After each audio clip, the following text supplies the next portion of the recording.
So guys धेरै दिनपछि video आयो। भिडियो खास गरी किन आएन भने मैले खास भिडियो बनाउनु जाँगर पनि लाएन। अनि चाहिँ अहिलेको टाइममा नि म खास पढेन कि के भयो होइन।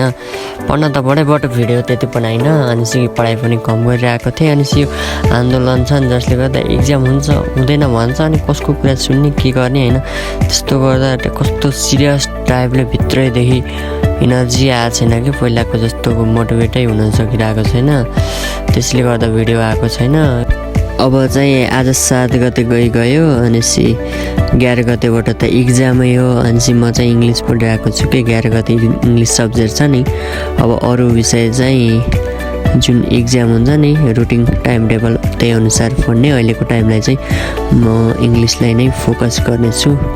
त्यही नै हो गाइज। भिडियो नआए पनि केही छैन है।